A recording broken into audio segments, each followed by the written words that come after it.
पंजाब भर दे मेरे बहुत प्यारे विद्यार्थियों नूं मेरे वालों प्यार भरी सत श्री अकाल। मैं हरमिंदर कौर सरकारी senior secondary school Manauli district Mohali तो तुहाडे नाल गल कर रही हाँ मौलिक अधिकारां दे उत्ते। कल असी अनुच्छेद 19 दे विच दित्तियां गईयां 6 सुतंत्रतावां दा वर्णन कीता सी।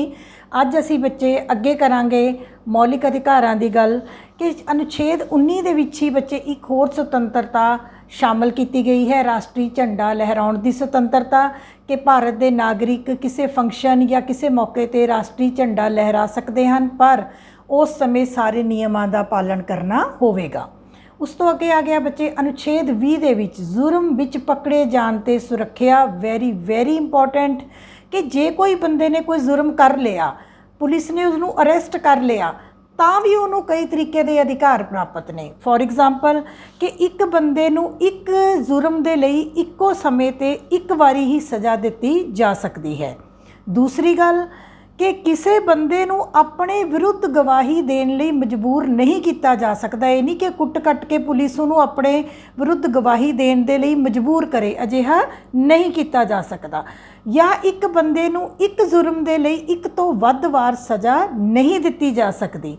इस तो इलावा ऐसे किसी कानून के अधीन सज़ा नहीं दी जा सकती जिहड़ा कानून उसदे जुर्म करन समय लागू ना होवे। भाव सरकार ये चाहती है, संविधान ये चाहता है कि जेकर कोई बंदा जुर्म दे विच पकड़िया भी गया है ਤਾਂ भी उसनू काफ़ी तरीके दे नाल सुरक्षित किया गया है कि वो अपना पक्ष रख सकता है अते अपने कई तरीके दे उहदे नाल कोई वधीकी ना होवे, पुलिस वालों या किसी वालों उहदे वल कोई वधीकी ना होवे। अगे अनुच्छेद 21 जीवन अते निजी सुतंत्रता की रखिया। Very important, protection of life and personal liberty. ये भी बच्चे तुहाडे लई बहुत इंपॉर्टेंट है कि भारत के सारे नागरिकों नूं कानून तो बिना, जेकर कानून तो बिना बंदे नू जीवन अते उहदी निजी सुतंत्रता तो वांझिया नहीं किया जा सकता। भाव हरेक व्यक्ति सुखद जीवन जी सकता है, खुल के जीवन जी सकता है, उहदी निजी सुतंत्रता है, पर्सनल लाइफ है, पर्सनल लिबर्टी है, उन्होंने अधिकार है जदों तक वो कुछ गलत नहीं करता, कानूनी तौर के उत्ते कुछ गलत नहीं होया तां उदों तक उसकी निजी सुतंत्रता अते जीवन के अधिकार तो उसनू वांझिया नहीं किया जा सकता। इत्थे ही बच्चे एक होर चीज़ शामिल की गई है, राइट टू सीक्रेसी, गुप्तता का अधिकार। ये साडी पर्सनल लिबर्टी के अधीन ही आ जाता है कि हरेक व्यक्ति नू अपनी पर्सनल लाइफ नू गुप्त रखने का अधिकार है, पर तुसी किसी तरह की कानून की उलंघना नहीं करते होने चाहिए।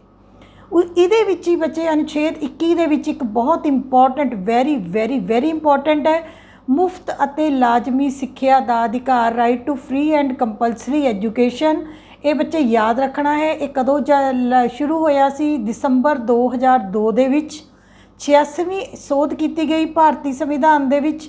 1 अप्रैल 2010 तो मुफ्त अते लाजमी सिक्ख्या का अधिकार सारे भारत विच लागू किया गया। नॉट ओनली पंजाब बट सारे भारत विच। इस दे अधीन बच्चे 6 तो 14 साल के सारे बच्चों को, 1 तो 8वीं तक के बच्चों को मुफ्त अते जरूरी सिक्ख्या का अधिकार दिता गया है।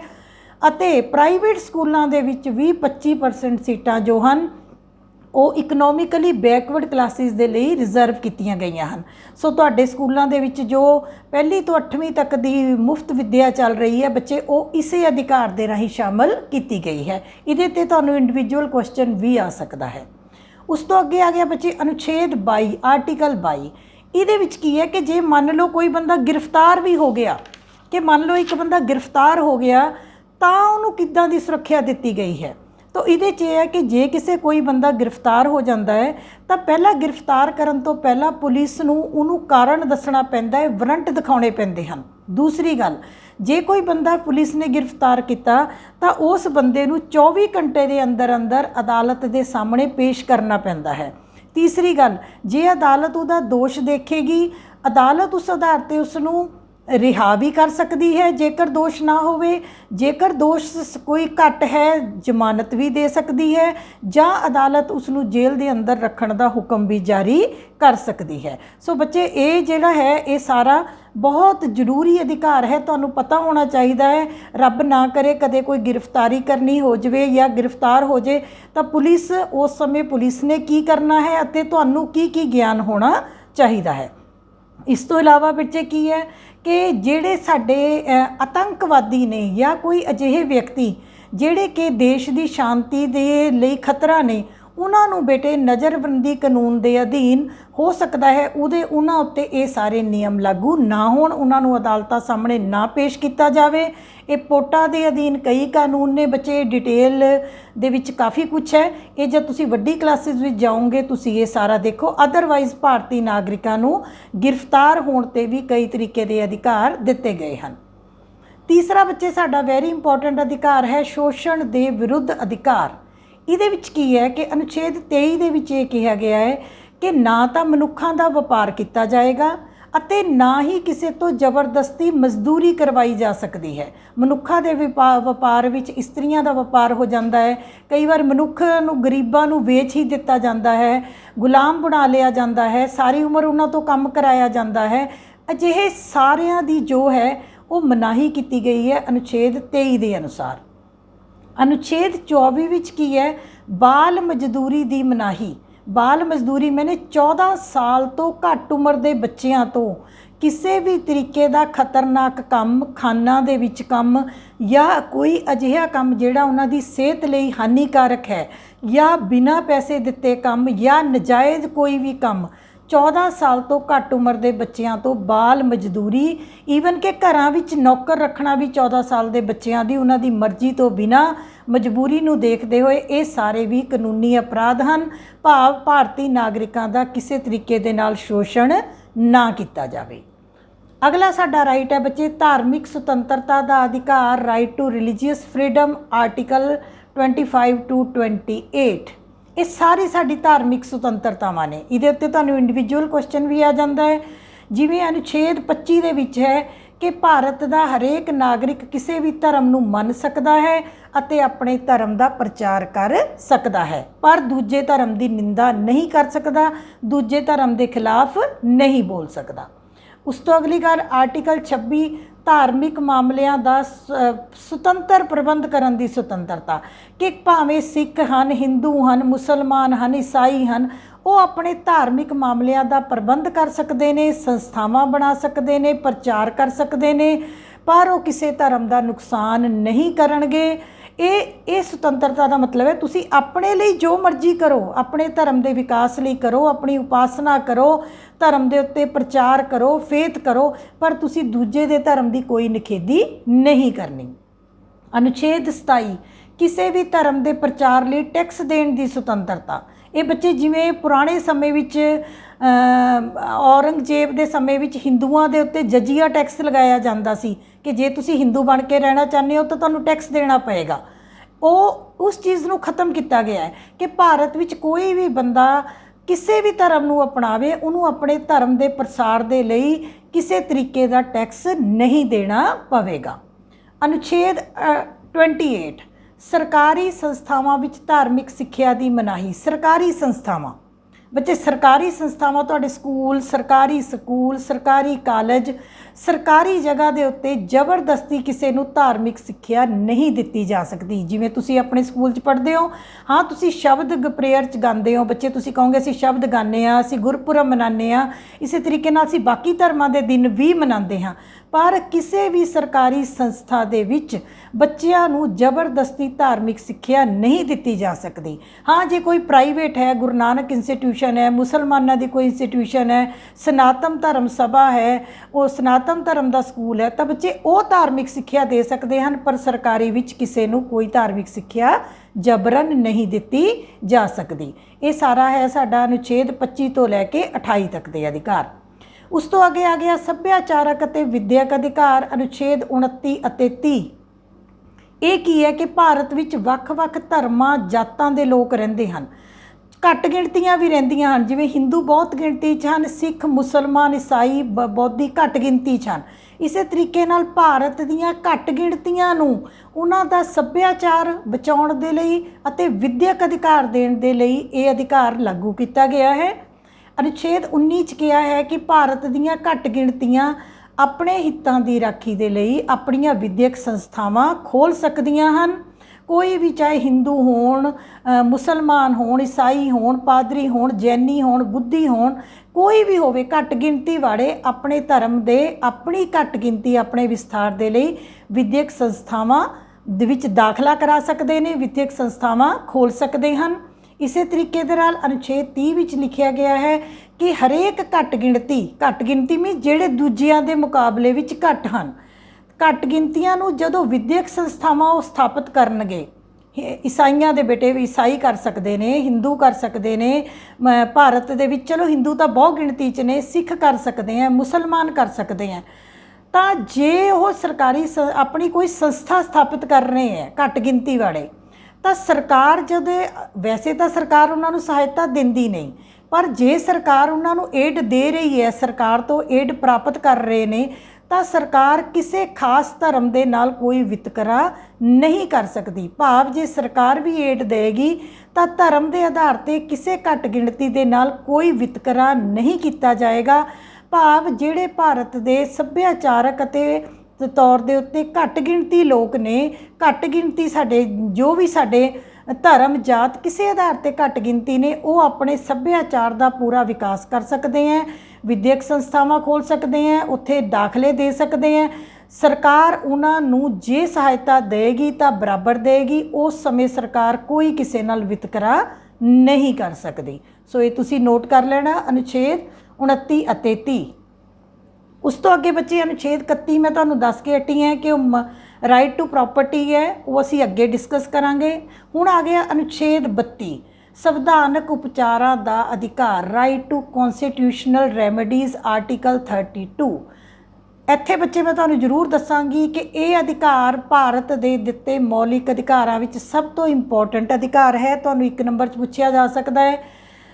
ਸੰਵਿਧਾਨ ਬਣਾਉਣ ਵਾਲਿਆਂ ਨੇ ਇਹ ਡਾਕਟਰ ਅੰਬੇਦਕਰ ਨੇ ਕਿਹਾ ਕਿ ਇਹ ਜਿਹੜਾ ਅਧਿਕਾਰ ਹੈ ਸੰਵਿਧਾਨਕ ਉਪਚਾਰਾਂ ਦਾ ਅਧਿਕਾਰ, ਇਹ ਸਾਡੇ ਸੰਵਿਧਾਨ ਦੀ ਦਿਲ ਅਤੇ ਆਤਮਾ ਹੈ। ਭਾਵ ਨਿਚੋੜ ਹੈ, ਦਿਲ ਅਤੇ ਆਤਮਾ ਹੈ, ਸਾਰੇ ਅਧਿਕਾਰਾਂ ਨੂੰ ਰੱਖਿਆ ਪ੍ਰਦਾਨ ਕਰਦਾ ਹੈ। ਜੇ ਤੁਹਾਨੂੰ ਇਹ ਵੀ ਕੁਐਸਚਨ ਆ ਸਕਦਾ ਹੈ ਬੱਚੇ ਕਿ ਉਹ ਕਿਹੜਾ ਮੌਲਿਕ ਅਧਿਕਾਰ ਹੈ ਜੋ ਬਾਕੀ ਅਧਿਕਾਰਾਂ ਨੂੰ ਸੁਰੱਖਿਆ ਪ੍ਰਦਾਨ ਕਰਦਾ ਹੈ, ਰੱਖਿਆ ਪ੍ਰਦਾਨ ਕਰਦਾ ਹੈ, ਤਾਂ ਉਹ ਕਿਹੜਾ ਹੈ ਬੱਚੇ? ਸੰਵਿਧਾਨਕ ਉਪਚਾਰਾਂ ਦਾ ਅਧਿਕਾਰ ਅਨੁਛੇਦ 32 ਦੇ ਵਿੱਚ। ਹੁਣ ਤੁਸੀਂ ਕਹੋਗੇ ਕਿ ਰੱਖਿਆ ਕਿਵੇਂ ਪ੍ਰਦਾਨ ਕਰਦਾ ਹੈ? ਮੈਂ ਤੁਹਾਨੂੰ ਪਹਿਲਾਂ ਦੱਸਿਆ ਹੈ ਕਿ ਜੇਕਰ ਭਾਰਤ ਦੇ ਨਾਗਰਿਕਾਂ ਦੇ ਮੌਲਿਕ ਅਧਿਕਾਰਾਂ ਦੀ ਕੋਈ ਉਲੰਘਣਾ ਕਰਦਾ ਹੈ, ਕੋਈ ਸਰਕਾਰੀ ਅਫਸਰ ਕਰਦਾ ਹੈ, ਕੋਈ ਮੰਤਰੀ ਕਰਦਾ ਹੈ, ਕੋਈ ਅਮੀਰ ਵਿਅਕਤੀ ਕਰਦਾ ਹੈ, ਕੋਈ ਕਾਰਖਾਨੇਦਾਰ ਕਰ ਸਕਦਾ ਹੈ, ਕੋਈ ਵੀ ਜਦੋਂ ਸਾਡੇ ਮੌਲਿਕ ਅਧਿਕਾਰਾਂ ਨੂੰ ਉਲੰਘਣਾ ਕਰਦਾ ਹੈ ਤਾਂ ਅਸੀਂ ਅਦਾਲਤਾਂ ਦੀ ਸ਼ਰਨ ਲੈ ਸਕਦੇ ਹਾਂ। ਮੈਂ ਤੁਹਾਨੂੰ ਦੱਸਿਆ ਸੀ ਫੰਡਾਮੈਂਟਲ ਰਾਈਟਸ ਨਿਆਂਯੋਗ ਹਨ। ਸੋ ਇਸ ਅਧਿਕਾਰ ਦੇ ਰਾਹੀਂ ਜਿਹੜੀਆਂ ਇਹ ਕੁਝ ਇੱਕ ਰਿਟਾਂ ਨੇ ਬੇਟੇ, ਕੁਝ ਇੱਕ ਹੁਕਮਨਾਮੇ ਨੇ ਜੋ ਕਿ ਸਾਡੀਆਂ ਅਦਾਲਤਾਂ ਵੱਲੋਂ ਪੇਸ਼ ਕੀਤੇ ਜਾਂਦੇ ਹਨ, ਇਹਨਾਂ ਰਿਟਾਂ ਦੇ ਅਧੀਨ ਜੋ ਸਾਡੀਆਂ ਅਦਾਲਤਾਂ ਹਨ ਉਹ ਬੱਚੇ ਨਾਗਰਿਕਾਂ ਨੂੰ ਸੁਰੱਖਿਆ ਦੇ ਸਕਦੀਆਂ ਹਨ।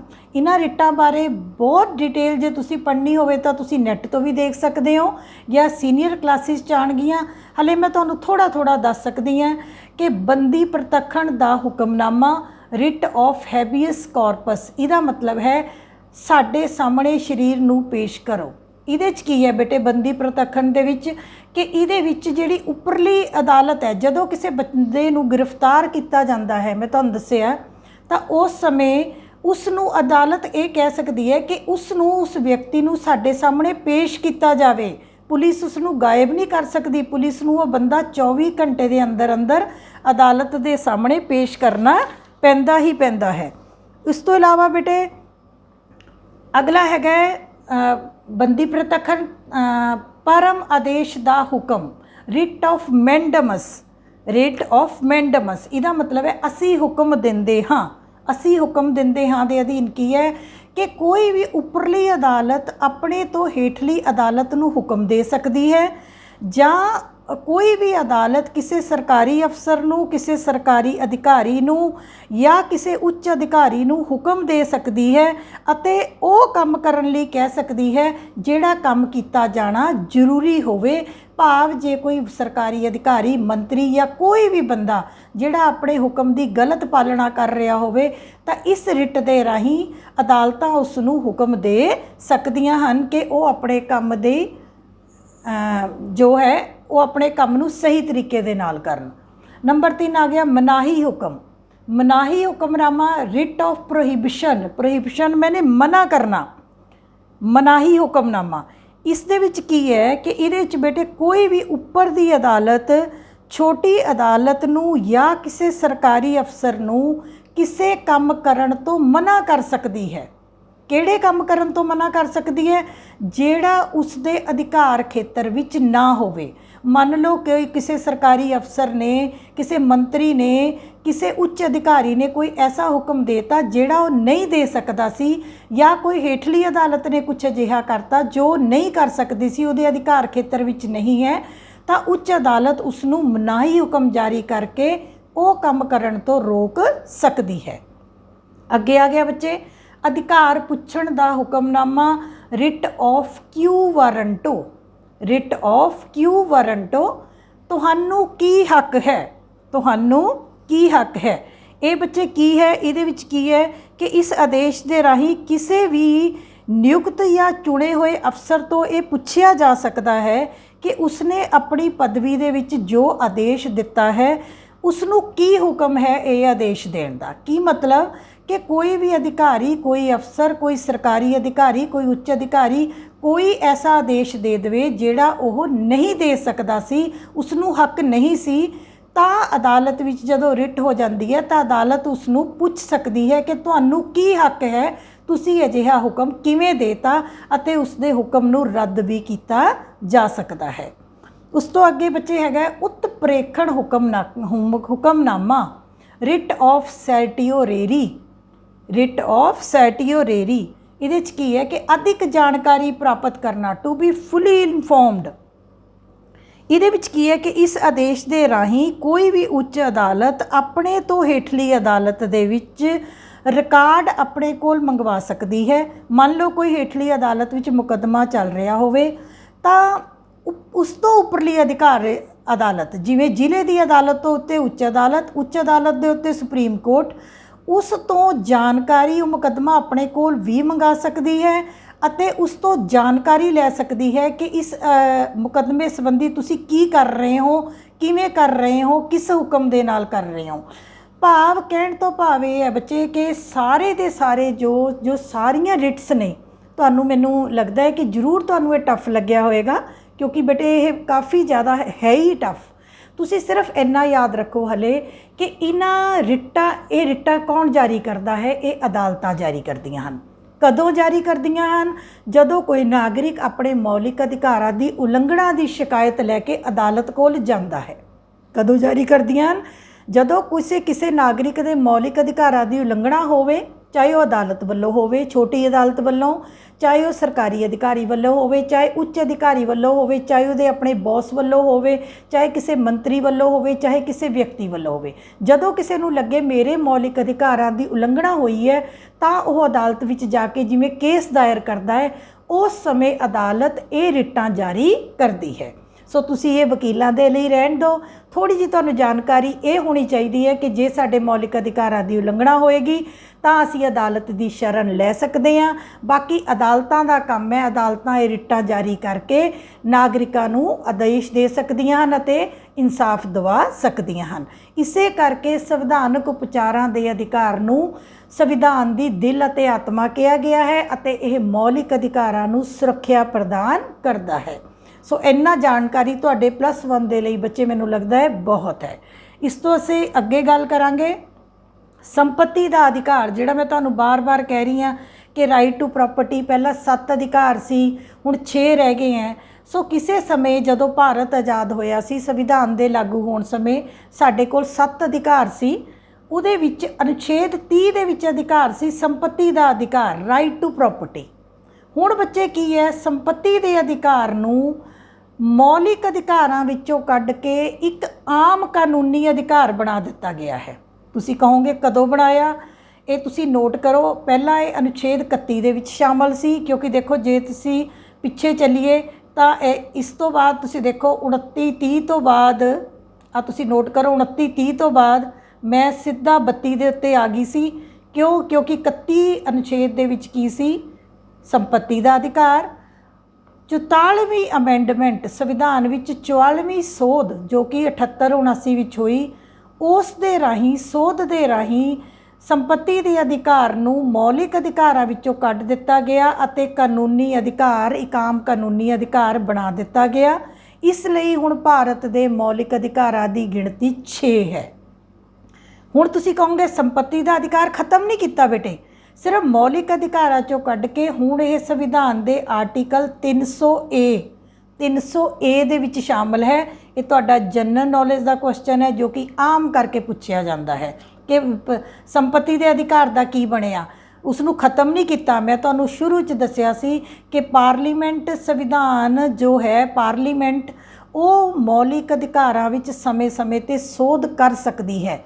ਮੌਲਿਕ ਅਧਿਕਾਰਾਂ ਨੂੰ ਖਤਮ ਨਹੀਂ ਕਰ ਸਕਦੀ ਪਰ ਲੋੜ ਪੈਣ 'ਤੇ ਸੋਧ ਕਰ ਸਕਦੀ ਹੈ। ਸੋ ਸੰਪत्ति ਦੇ ਅਧਿਕਾਰ ਦਾ ਕਾਫੀ ਜ਼ਿਆਦਾ ਦੁਰਉਪਯੋਗ ਹੋਇਆ, ਜਿਸ ਕਰਕੇ ਸੰਵਿਧਾਨ ਨੇ ਸੋਧ ਕਰਕੇ, ਪਾਰਲੀਮੈਂਟ ਨੇ ਸੋਧ ਕਰਕੇ ਇਸ ਨੂੰ ਮੌਲਿਕ ਅਧਿਕਾਰਾਂ 'ਚੋਂ ਕੱਢ ਕੇ ਇੱਕ ਆਮ ਕਾਨੂੰਨੀ ਅਧਿਕਾਰ ਬਣਾ ਦਿੱਤਾ ਅਤੇ ਇਸ ਨੂੰ ਅਨੁਛੇਦ 300A ਦੇ ਵਿੱਚ ਸ਼ਾਮਲ ਕਰ ਦਿੱਤਾ ਗਿਆ। ਇਹਦੇ ਵਿੱਚ ਇਹ ਲਿਖਿਆ ਹੈ ਕਿ ਕਿਸੇ ਵੀ ਵਿਅਕਤੀ ਨੂੰ ਕਾਨੂੰਨ ਦੀ ਸੱਤਾ ਤੋਂ ਬਿਨਾਂ ਸੰਪत्ति ਤੋਂ ਵਾਂਝਿਆ ਨਹੀਂ ਕੀਤਾ ਜਾ ਸਕਦਾ।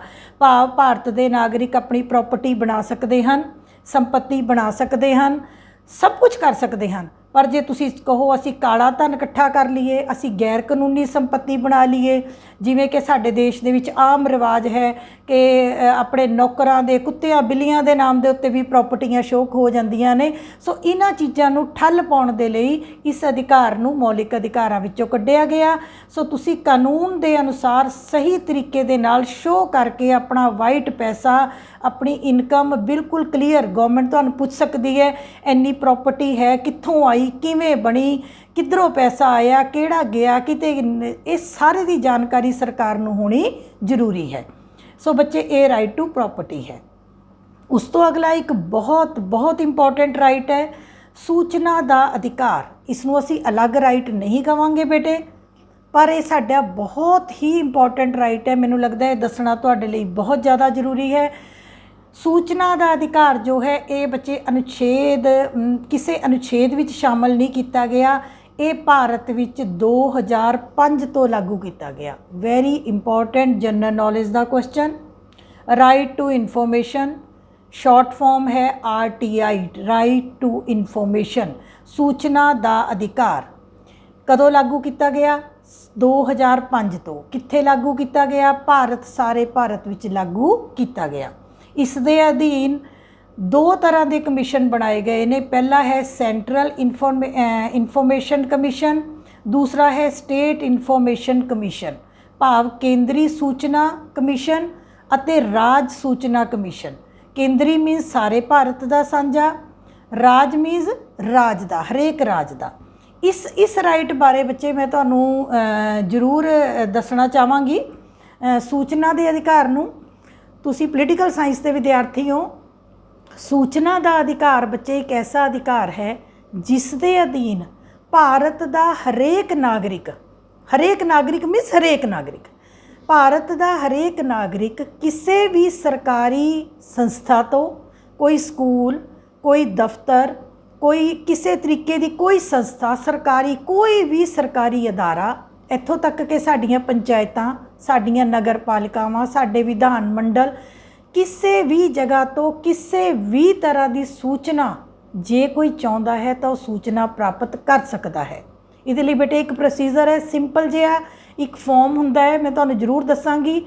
ਉਹ ਫਾਰਮ ਫਿਲ ਕਰਕੇ ਜਦੋਂ ਅਸੀਂ ਗਵਰਨਮੈਂਟ ਵਿੱਚ ਪੇਸ਼ ਕਰਦੇ ਹਾਂ ਤਾਂ ਅਸੀਂ ਕਿਸੇ ਵੀ ਤਰ੍ਹਾਂ ਦੀ ਸੂਚਨਾ ਮੰਗ ਸਕਦੇ ਹਾਂ। ਸਾਡੀ ਪੰਚਾਇਤ ਨੂੰ 10 ਕਰੋੜ ਰੁਪਈਆ ਆਇਆ, ਪੰਚਾਇਤ ਨੇ ਕਿੱਥੇ ਕਿੱਥੇ ਖਰਚ ਕੀਤਾ, ਸੂਚਨਾ ਦੇਵੇ, ਦੇਣੀ ਪਏਗੀ।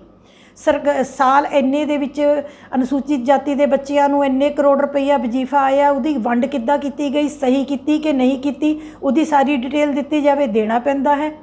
ਕਿਸੇ ਵੀ ਤਰ੍ਹਾਂ ਦੀ, ਤੁਹਾਡੇ ਕੋਈ ਬਿਜਲੀ ਬੋਰਡ ਦਾ ਹੋਵੇ, ਕਿਸੇ ਪੁੱਡਾ ਦਾ ਹੋਵੇ ਬੱਚੇ, ਕਿਸੇ ਵੀ, ਮੈਂ ਬਾਰ-ਬਾਰ ਕਹਿ ਰਹੀ ਹਾਂ, ਸਰਕਾਰੀ ਅਦਾਰੇ ਤੋਂ, ਕਿਸੇ ਅਧਿਕਾਰੀ ਤੋਂ, ਕਿਸੇ ਪ੍ਰਿੰਸੀਪਲ ਤੋਂ, ਕਿਸੇ ਉੱਚ ਅਧਿਕਾਰੀ ਤੋਂ, ਸੈਕਟਰੀ ਤੋਂ, ਕਿਸੇ ਤੋਂ ਵੀ ਤੁਸੀਂ ਕਿਸੇ ਤਰ੍ਹਾਂ ਦੀ ਸੂਚਨਾ ਲੈਣਾ ਚਾਹੁੰਦੇ ਹੋ, ਭਰਤੀ ਹੋਈ ਹੈ, ਇਹ ਕਿਹੜੇ ਆਧਾਰ 'ਤੇ ਹੋਈ ਹੈ, ਮੈਰਿਟ ਕਿੰਨੀ ਮੈਰਿਟ ਤੱਕ ਭਰਤੀ ਹੋਈ ਹੈ, ਕਿੰਨਾ ਕੀ ਕੀਤਾ ਗਿਆ, ਫਸਟ ਵਾਲੇ ਦੇ ਕਿੰਨੇ % ਨੰਬਰ ਸੀ, ਭਾਵ ਇਸ ਦੇ ਰਾਹੀਂ ਤੁਸੀਂ ਕਿਸੇ ਵੀ ਤਰ੍ਹਾਂ ਦੀ ਸੂਚਨਾ ਪ੍ਰਾਪਤ ਕਰ ਸਕਦੇ ਹੋ।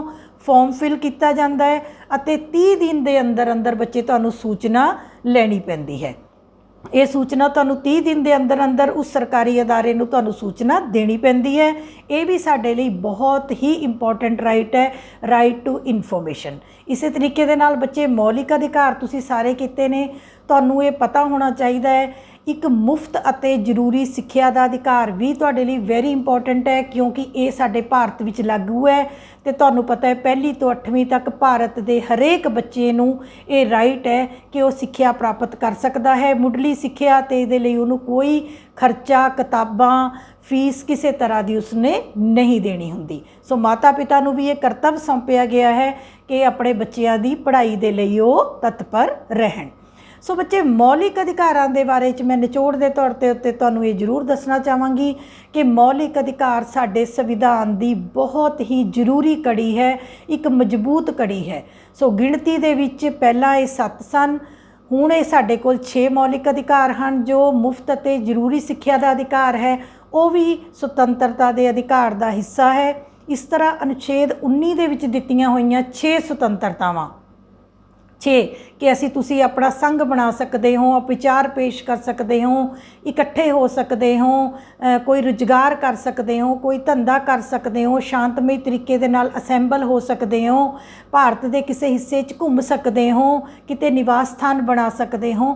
ਉਹ ਸੁਤੰਤਰਤਾਵਾਂ ਹਨ, ਪਰ ਉਹਨਾਂ ਦੇ ਨਾਲ ਰੋਕਾਂ ਵੀ ਹਨ। ਤੁਸੀਂ ਗੈਰ ਕਾਨੂੰਨੀ ਧੰਦਾ ਨਹੀਂ ਕਰ ਸਕਦੇ, ਤੁਸੀਂ ਬੰਬ ਚਲਾਉਣ ਦੇ ਲਈ ਜਾਂ ਕਿਸੇ ਜਗ੍ਹਾ ਅੱਗ ਲਾਉਣ ਲਈ ਨਹੀਂ ਜਾ ਸਕਦੇ, ਤੁਸੀਂ ਭਾਰਤ ਦੀ ਸ਼ਾਂਤੀ ਨੂੰ ਭੰਗ ਕਰਨ ਦੇ ਲਈ ਕਿਸੇ ਜਗ੍ਹਾ ਨਹੀਂ ਜਾ ਸਕਦੇ। ਜੇ ਜਾ ਰਹੇ ਹੋਗੇ ਤਾਂ ਤੁਸੀਂ ਗ੍ਰਿਫਤਾਰ ਕੀਤੇ ਜਾ ਸਕਦੇ ਹੋ। ਤਾਂ ਮੈਂ ਦੱਸਣਾ ਚਾਹਾਂਗੀ ਕਿ ਜਿਹੜੀਆਂ ਅਨੁਛੇਦ 19 ਦੀਆਂ ਸੁਤੰਤਰਤਾਵਾਂ ਹੈ, ਜਦੋਂ ਬੇਟੇ ਦੇਸ਼ ਵਿੱਚ ਸੰਕਟ ਕਾਲ ਦੀ ਪੋਜੀਸ਼ਨ ਹੋਏਗੀ ਤਾਂ ਉਹ ਮੁਲਤਵੀ ਵੀ ਕੀਤੀਆਂ ਜਾ ਸਕਦੀਆਂ ਹਨ, ਜਿਵੇਂ ਮੈਂ ਤੁਹਾਨੂੰ ਕਰੋਨਾ ਦੀ ਐਗਜ਼ਾਮਪਲ ਪਹਿਲਾਂ ਦੇ ਬੈਠੀ ਹਾਂ। ਇਸ ਤੋਂ ਇਲਾਵਾ ਸਾਡੀ ਨਿੱਜੀ ਸੁਤੰਤਰਤਾ, ਹੁਣ ਤੁਸੀਂ ਦੇਖੋ ਕਰੋਨਾ ਦੇ ਸਮੇਂ ਵਿੱਚ ਅੱਜ ਸਾਡੀ ਨਿੱਜੀ ਸੁਤੰਤਰਤਾ ਉੱਤੇ ਵੀ ਕਈ ਤਰੀਕੇ ਦੀਆਂ ਰੋਕਾਂ ਲਗਾਈਆਂ ਗਈਆਂ ਹਨ। ਇਸੇ ਤਰੀਕੇ ਦੇ ਨਾਲ ਸੀਕ੍ਰੇਸੀ ਦਾ ਰਾਈਟ, ਸਾਨੂੰ ਆਪਣੀ ਸੀਕ੍ਰੇਸੀ ਅਸੀਂ ਮੇਨਟੇਨ ਕਰ ਸਕਦੇ ਹਾਂ, ਆਪਣੀ ਗੁਪਤਤਾ ਕਰ ਸਕਦੇ ਹਾਂ, ਪਰ ਅਸੀਂ ਅਜਿਹਾ ਨਹੀਂ ਕਰ ਸਕਦੇ ਕਿ ਕੋਈ ਜ਼ਰੂਰੀ ਗੱਲਾਂ ਅਸੀਂ ਸਰਕਾਰ ਤੋਂ ਜਾਂ ਆਪਣੇ ਵਿਭਾਗ ਤੋਂ ਛੁਪਾਈਏ। ਸੋ ਫੰਡਾਮੈਂਟਲ ਰਾਈਟਸ ਬਹੁਤ ਇੰਪੋਰਟੈਂਟ ਟੌਪਿਕ ਹੈ, ਇਹਨੂੰ ਬੱਚੇ ਤੁਸੀਂ ਚੰਗੀ ਤਰ੍ਹਾਂ ਕਰਨਾ ਹੈ। ਲਾਸਟ ਵਿੱਚ ਤੁਹਾਨੂੰ ਇਹੀ ਕਹਾਂਗੀ ਕਿ ਤੁਹਾਡੇ ਸਾਰੇ ਲੈਸਨ YouTube 'ਤੇ ਵੀ ਅਸੀਂ ਹੌਲੀ ਹੌਲੀ ਪਾ ਰਹੇ ਹਾਂ। ਜਦੋਂ ਤੁਹਾਨੂੰ ਸਮਾਂ ਹੋਵੇ ਤੁਸੀਂ ਇਹ ਲੈਸਨ TV ਤੋਂ ਬਾਅਦ YouTube ਦੇ ਮਾਧਿਅਮ ਰਾਹੀਂ ਦੇਖ ਸਕਦੇ ਹੋ। ਕਿਸੇ ਵੀ ਗਲਤੀ ਦੇ ਲਈ ਬਹੁਤ ਖਿਮਾ ਚਾਹੁੰਦੀ ਹਾਂ। ਬਹੁਤ ਪਿਆਰ ਭਰੀ ਸਤਿ ਸ਼੍ਰੀ ਅਕਾਲ, ਧੰਨਵਾਦ।